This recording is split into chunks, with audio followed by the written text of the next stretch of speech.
Hello, আসসালামু আলাইকুম সুপ্রিয় জব প্রত্যাশী ভাই ও বোনেরা। আজ আমরা ইউনিয়ন সমাজকর্মী পদের একটা গুরুত্বপূর্ণ বিষয় নিয়ে আলোচনা করব। যারা যারা ইউনিয়ন সমাজকর্মী পরীক্ষার জন্য প্রিপারেশন নিচ্ছেন তারা চাইলে আমাদের পাঠ রাখতে পারেন।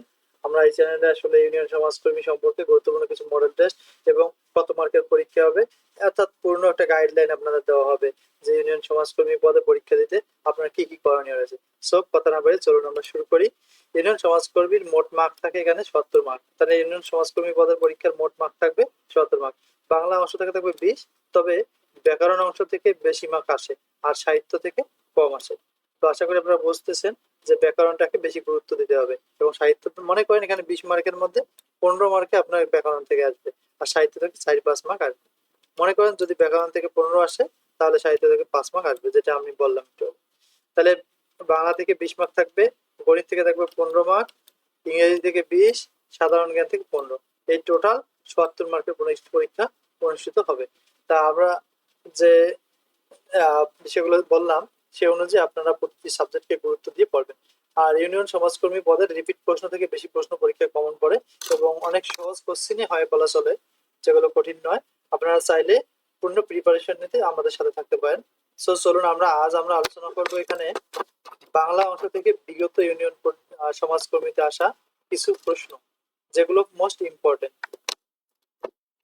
1 নম্বর প্রশ্ন হচ্ছে এখানে যে নিচের কোন বানানটি শুদ্ধ, অর্থাৎ এখানে 4টে বানান দেওয়া আছে, আপনাকে আইডেন্টিফাই করতে হবে কোন বানানটি শুদ্ধ।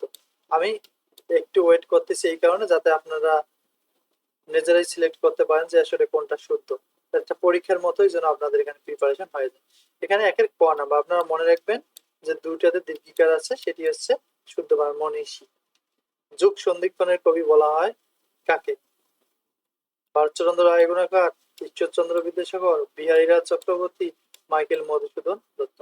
আসলে যুগ সন্ধিক্ষণের কবি বলা হয় এখানে ঈশ্বরচন্দ্র গুপ্তকে। 3 নম্বর প্রশ্ন, জন্ডিস ও বিবিধ বেলুন এটি কি? এটি মূলত একটি কি না কাব্যগ্রন্থ, উপন্যাস, গল্প সংকলন, নাটক? এটি মূলত একটি নাটক। বাংলা ভাষার মধ্যযুগ কোনটি? বাংলা ভাষার আমরা জানি 3টে যুগ আছে, একটা প্রাচীন যুগ, একটা মধ্যযুগ, একটা হচ্ছে আধুনিক যুগ। এর সাথে বর্তমান একটা যুগ যেটা এটা হয়েছে সেটা হচ্ছে অন্ধকার যুগ। এই যুগগুলো আপনারা পড়ে নেবেন। এখানে বাংলা সাহিত্যের মধ্যযুগ হচ্ছে 1201 থেকে 1850। বাংলা সাহিত্যের মধ্যযুগ 1201 থেকে 1850। কবর নাটকের রচয়িতা কে? জসিমউদ্দিন, নুরুল মোমেন, জহির রায়হান, মুনীর চৌধুরী। আপনারা সিলেক্ট করেন। কবর নাটকের রচয়িতা কিন্তু মুনীর চৌধুরী। আর যদি বলে কবর কবিতার রচয়িতা কে, তখন কিন্তু জসিমউদ্দিন। মনে রাখবেন যে কবর কবিতা লিখেছেন জসিমউদ্দিন আর কবর নাটকটি লিখেছেন মুনীর চৌধুরী। পর্তুগিজ শব্দ কোনটা? নিচের শব্দগুলোর মধ্যে কোনটা পর্তুগিজ? এটা হচ্ছে আনারস। আমরা জানি আনারস, আলমারি, বালতি এগুলো পর্তুগিজ শব্দ। আপনারা পর্তুগিজ শব্দগুলো পড়ে নেবেন, যেটি মোস্ট ইম্পর্টেন্ট। কোনগুলো স্পর্শধ্বনি? এখানে স্পর্শধ্বনি কোনগুলো? ক থেকে প, ট থেকে অন্তস্থীয়, ক থেকে ব, ক থেকে ম। এই ক থেকে ম হচ্ছে স্পর্শ। কোনটি তৎসম শব্দ? নিচের শব্দগুলোর মধ্যে তৎসম শব্দ হচ্ছে চন্দনা। বেশিরভাগ মনে রাখবেন যেটা যুক্ত বর্ণ থাকে সেটাই মূলত হচ্ছে তৎসম। এভাবে আপনারা মনে রাখতে পারেন বেশিরভাগ ক্ষেত্রে। নিচের কোনটি সূর্যের প্রতিশব্দ, অর্থাৎ সূর্যের সমার্থক শব্দ এখানে কোনটি? সূর্যের সমার্থক শব্দ এখানে হচ্ছে সবিতা। সিংহাসন শব্দটি কোন সমাসের উদাহরণ? দ্বন্দ্ব, তৎপুরুষ, কর্মধারায়, বহুব্রী। এটা হচ্ছে কর্মধারায় সমাস।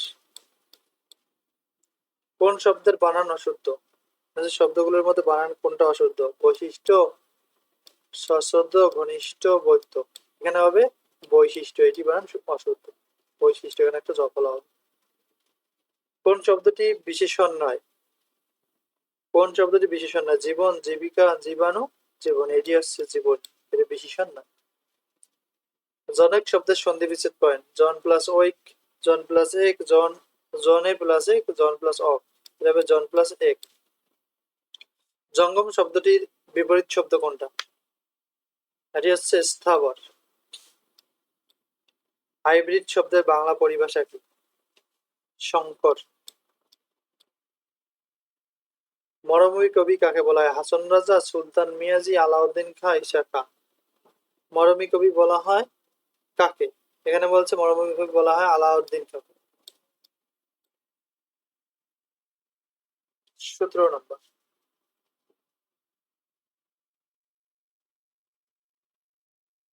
দোভাষী পুঁথি সাহিত্যের প্রথম ও সার্থক কবি কে ছিলেন? দোভাষী পুঁথি সাহিত্যের প্রথম ও সার্থক কবি কে ছিলেন? এটা আপনারা সকলে অবগত আছেন যে এখানে সৈয়দ সুলতান দেওয়া আছে, তারপরে দেওয়া আছে ফকির গরিবুল্লাহ, যেটাকে দোভাষী বলা হচ্ছে, যে দোভাষী সাহিত্যের কে ছিলেন? সরি,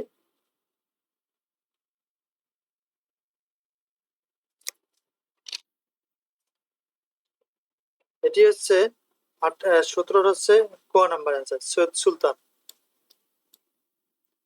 18 নম্বর হচ্ছে নেসের কোনটি মৌলিক শব্দ? এটি হচ্ছে গোলাপ। বালতি কোন ভাষার শব্দ? বালতি হচ্ছে পর্তুগিজ ভাষার শব্দ। দেশি শব্দ কোনটা? ডাগর হচ্ছে দেশি শব্দ। তো thank you for watching this video. আপনারা উত্তরগুলো মিলিয়ে নিতে পারেন। যদি ভালো লাগে অবশ্যই সাবস্ক্রাইব করবেন এবং পরবর্তী ক্লাস দেখার আমন্ত্রণ রইল। See you on other video.